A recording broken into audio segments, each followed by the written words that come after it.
Nissan GT-R 2017 модельного года получил более крупную решетку радиатора, а также приподнятую линию заднего окна, что делает его визуально шире и агрессивнее.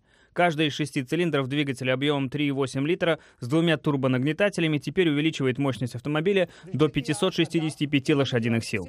По мнению обозревателя агентства Associated Press Тома Кришера, в этом году автопроизводители явно настроены впечатлить гостей автосалона.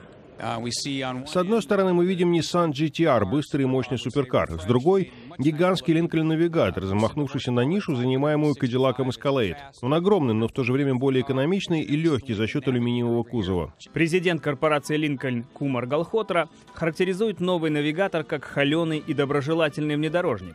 Пусть это пока все еще концепт, но зрителей уже заворожили его выдвижные подножки и множество других примочек.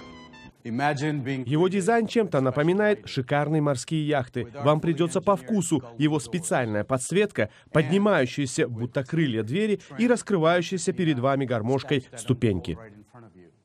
Рекламировать навигатор на нью-йоркском автосалоне помогает известный любитель Линкольнов актер Мэтью МакКонахи.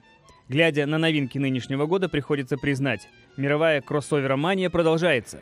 Производство внедорожников приносит автоконцернам неслыханные прибыли, и компании не скупятся на изобретательность в продвижении новых моделей. На кону большие деньги, поэтому нет ничего удивительного в том, что лучшие ресурсы брошены на разработку внедорожников. Они становятся больше и мощнее, и мы видим, что вокруг по-прежнему хватает желающих обзавестись такими монстрами. Спортивный гибрид MDX от Acura сочетает 3-литровый 6-цилиндровый двигатель с 3 электромоторами, питающими передние и задние колеса. Они помогают автомобилю во время разгона и преодоления поворотов. Разработчики обещают, что расход у нового внедорожника не превысит 9 литров на 100 километров как в городском режиме, так и на трассе. Модель Hyundai Ioniq появится в 3 электрифицированных опциях. В Нью-Йорке новинку представил эколог и по совместительству пресс-секретарь Hyundai Дэвид Деротшильд. Ioniq — это революционный автомобиль, который предлагает реальную альтернативу, созданную с учетом разнообразных потребностей клиентов. Эта модульная разработка может представлять собой как полностью электрическую, так и гибридную версию. В электрическом исполнении Ioniq способен проехать до 177 километров на одной зарядке.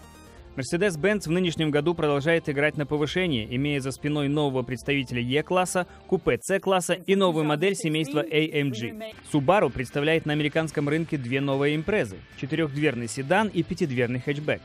Обе немного длиннее и шире выпускаемых нынче моделей, что обеспечивает им более просторный салон. В феврале автопроизводители отчитались о высоких продажах, вызванных возвращением покупателей в салоны после снежного января. Так, продажи Ford Motor выросли на 20%, Fiat Chrysler на 12%, а Nissan почти на 11%. Эксперты отмечают, что нынешние объемы реализации новых автомобилей в США стали рекордными за всю историю.